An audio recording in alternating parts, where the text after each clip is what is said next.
Lorenzo, February 1851 to 1856. Lorenzo is alive. He's alive. How in the world is he alive? Lorenzo had been traveling across the continent for the last 6 months with his parents, Royce and Marianne, and his 6 siblings, Lucy, Olive, Marianne, Royce Jr., little Charity Ann, and baby Roland. He's the oldest son of the Oatmans, a Mormon family who sold everything they couldn't carry to travel west with more than a dozen other families in search of the earthly paradise their young prophet had seen in visions. Nearly 100 members of this Mormon sect left Independence, Missouri, the previous August in 1850. Half that continued south from Santa Fe in the New Mexico Territory, and the numbers eroded further in a month-long stop in Tucson in January 1851. Weeks later, finding little to no food in Maricopa Wells, Lorenzo's father, Royce, decided that his family would continue down the trail despite the warnings of the other families and the neighboring Indians. The Oatman family was running low on supplies, and Lorenzo's mother was 9 months pregnant. Simultaneously, a reason to be conservative and stay put, and a reason to give it a shot and make a big push for the final 200 miles.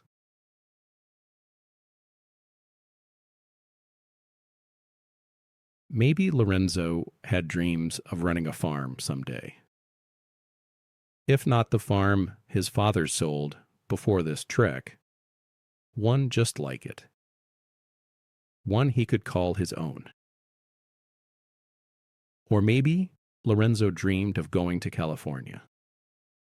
Strike it rich like all those 49ers his friends had talked about.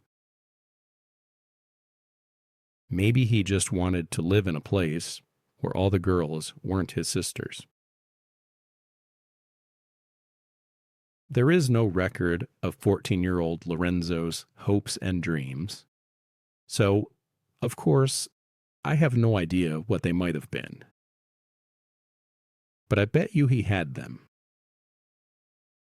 Whether he shared them or kept them to himself, modest or outrageous, liable to change, sure, but he thought something about his own future. Something about what he'd grow up to do and who he'd grow up to be. But at this point in his life, Lorenzo was still doing what he was told, what his parents and others determined for him. February 18th, 1851, the day of the massacre. Lorenzo helps unload the wagon for what seems like the 100th time, just to push it up the hill and reload it again minutes later. On that terrible day, Lorenzo was the first to spot the Indians coming up the trail and into his family's camp. He felt that first shot of adrenaline. There were just so many of them. More than a dozen.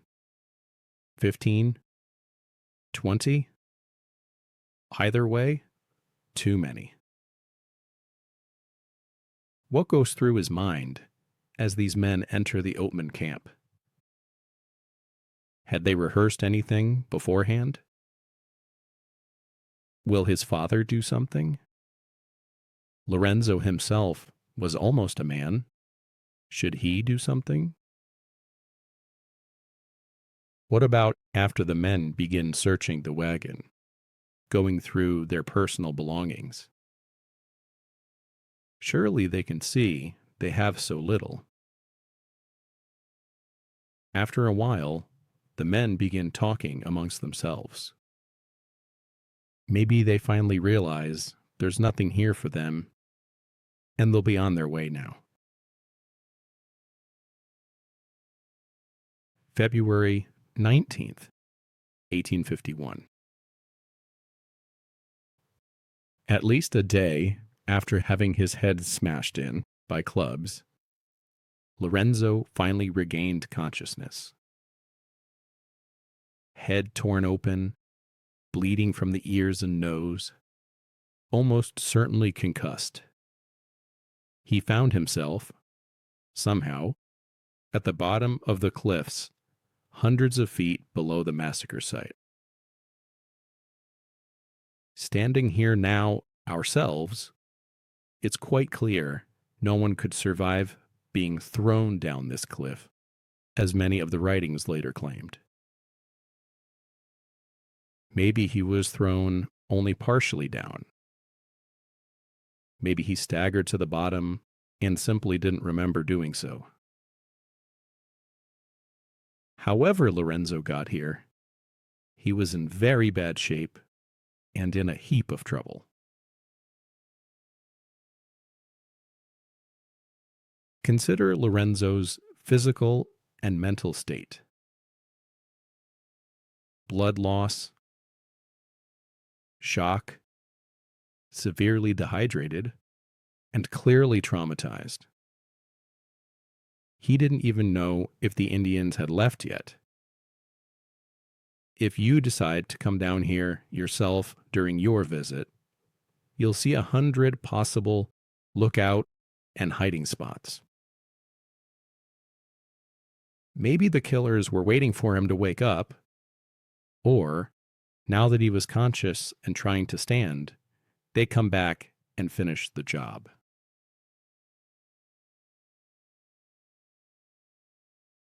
Eventually, he made it back up the hill to the massacre site. Finding the bodies of his parents and siblings, and confronting the reality of this living nightmare.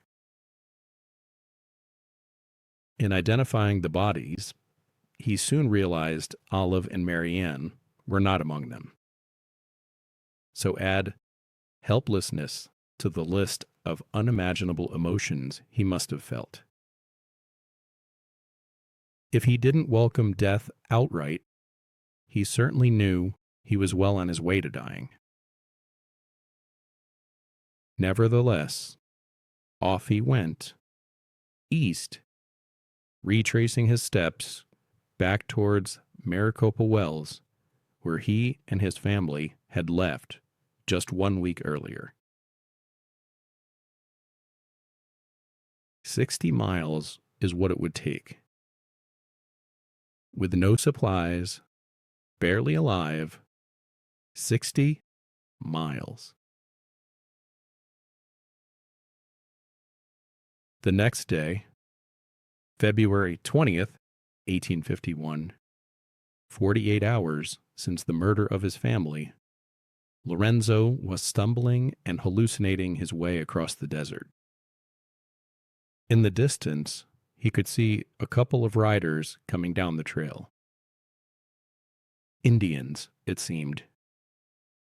Probably a couple of the killers coming back to make sure everyone's dead. This might finally be the end. Hopefully, they'll at least put him out of his misery quickly. But no such luck. These riders were Pima. And despite Lorenzo's bloodied and swollen state, one of the riders recognized him from Maricopa Wells a week earlier. The two Pima Indians listened to his story, gave him some food and water, and rode ahead to the site.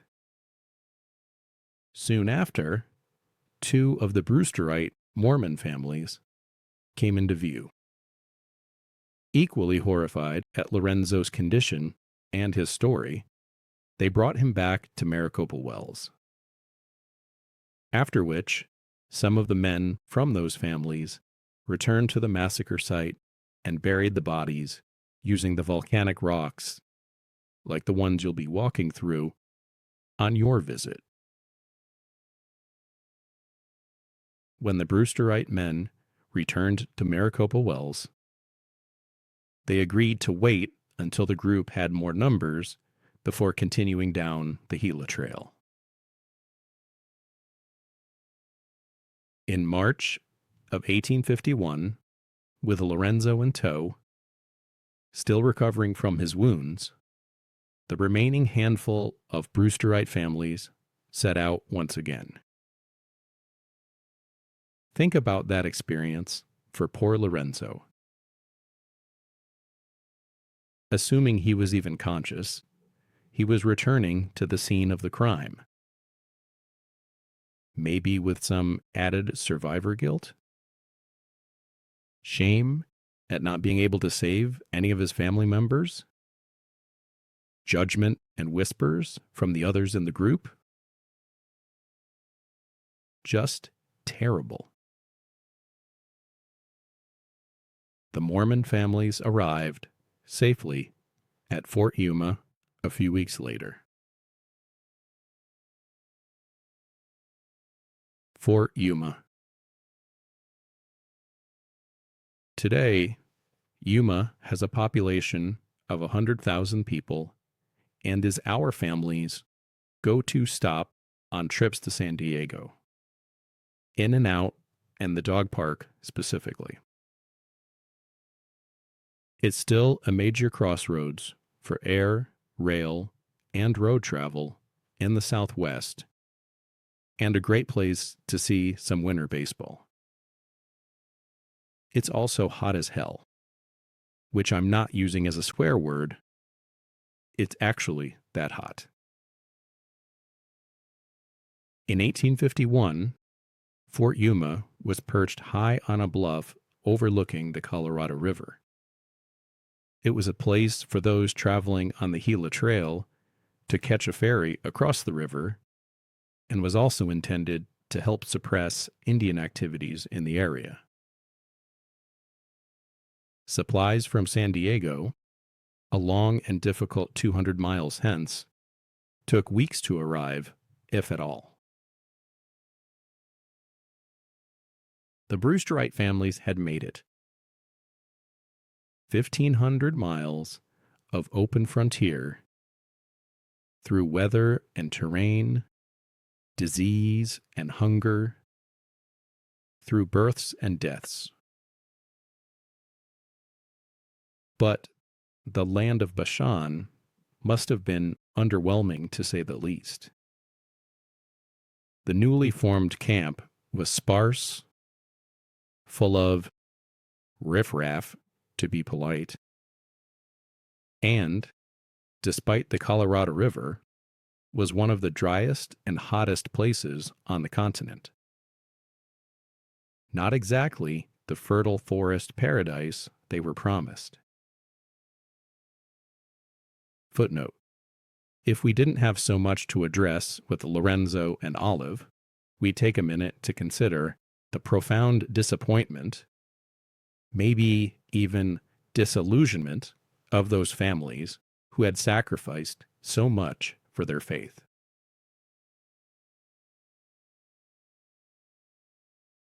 The leader of the fort was Brevet Major Samuel P. Heinzelman of the 2nd U.S. Infantry.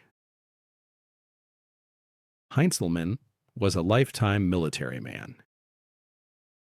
Born in Pennsylvania in 1805, he fought in the Seminole Wars of the 1830s and the Mexican-American War of the 1840s under Winfield Scott, and later in the Civil War for the Union, being wounded on multiple occasions. Heinzelman was the guy Royce had written the desperate letter to for LeConte to deliver. And when finally receiving that desperate letter, Heinzelman claimed to have no authority for an incident occurring in Mexico. While yes, the massacre occurred in Mexico, a search party would have, or at least should have, been sent into the United States, which began on the north side of the Gila River, where Heinzelman certainly had jurisdiction. The Brewsterite families were allowed to stay at the fort and work to earn their keep. Lorenzo came under the care of the camp doctor Henry Hewitt, a friend and classmate of LeConte from their days in New York. As Lorenzo continued to heal, at least physically, over the next few weeks, he also became friends with the camp carpenter, a man named Henry Grinnell, who encouraged Lorenzo to go to school when he got to California, and also seems to have agreed to continue searching for Lorenzo's sisters. A few months later, in June of 1856, Dr. Hewitt resigned from his post and very generously took Lorenzo with him to California, San Francisco to be specific. But soon, he had to move back east, leaving 14-year-old Lorenzo once again alone and orphaned. Nevertheless, despite setbacks at every conceivable opportunity, Lorenzo worked tirelessly towards the rescue of his sisters. He wrote letters to his family members back east, government officials, anyone who he thought could help him organize a search party. This was no easy feat in the 1850s for anyone, but especially for Lorenzo, whose literary skills at that time were minimal.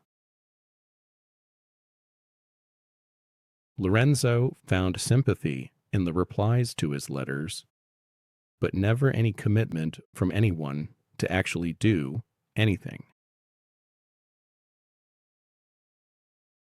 Working menial jobs just to stay alive, Lorenzo was broke, alone, and barely holding on when he moved to El Monte, California, in the spring of 1854. That is, 3 full years after the massacre, with still no word of his sisters. El Monte today is about a 20-minute drive east of LA proper. By 1854, it was then home to some of the Brewsterite families.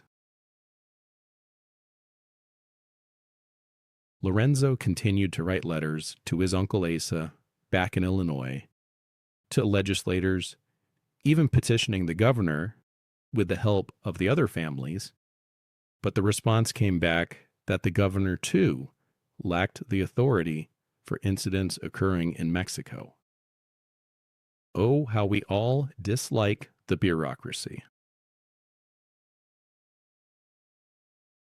Lorenzo would ask anyone who had come to California via the Gila Trail if they had heard anything about his sisters. People had always heard of his family and the massacre, but never had any real word of Olive and Marianne. Once, he heard rumors of the girls living with the Mohave, even taking a mining job to search for them, but to no avail. A quick aside here for Royce Oatman. Was he so crazy or irresponsible in his decision to leave Maricopa Wells alone, or was it just bad luck? Other Brewsterites took the same trail for the same reasons he did, and they made it just fine, even prospering in California afterwards, like those Lorenzo found in El Monte. It's the hindsight of, well, what did you expect? That drives me, personally, a little crazy. If the Oatmans left Maricopa Wells a day earlier or later, maybe Olive would have just been another pioneer girl growing up in 19th century California. Olive is with the Mohave. In January 1856, nearly 5 years since the murders of the Oatman family and the disappearance of Olive and Marianne, a Ketchian man named Francisco told his friend Henry Grinnell, Lorenzo's carpenter friend at Fort Yuma, that he knew where Olive was and that he could help facilitate the purchase of her freedom. Grinnell shared this information with the new fort commander, Brevet Lieutenant Colonel Martin G. Burke, who, to his credit, had recently sent word out of a ransom for these missing girls. The Ketchian tribe was friendly with the Mohave, and Burke was apparently confident enough in this Francisco guy to send him with a written pass authorizing him north into the desert to make contact with Spansta, Olive's very unflattering Mohave nickname, to try and retrieve her or, quote, send her reasons why she does not come. Very interesting wording, isn't it? Or send her reasons why she does not come. Especially given our previous discussions in the two Life as a Mohave sections. I wonder if the possibility that Olive may not want to leave the Mohave was likely enough that it found its way back to Burke and thus into the wording of his pass to this Francisco fellow. Either way, a formal party was now heading north to try and find Olive Oatman, 5 years after her disappearance.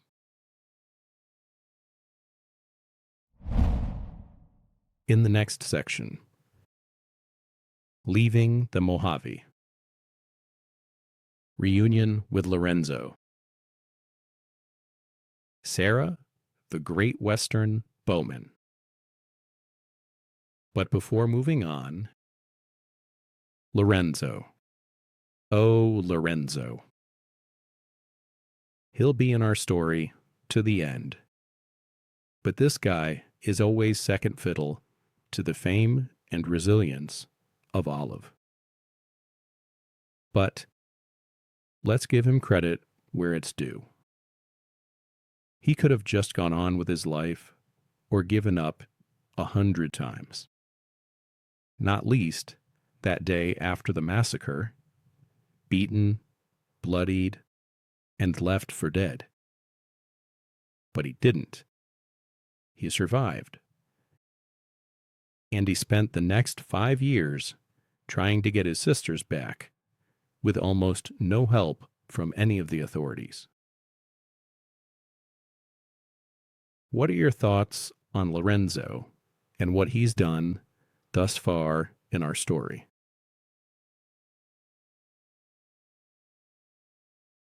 Talk it over with your group, and when you're ready, go ahead and play the next section, Olive's Return, 1856.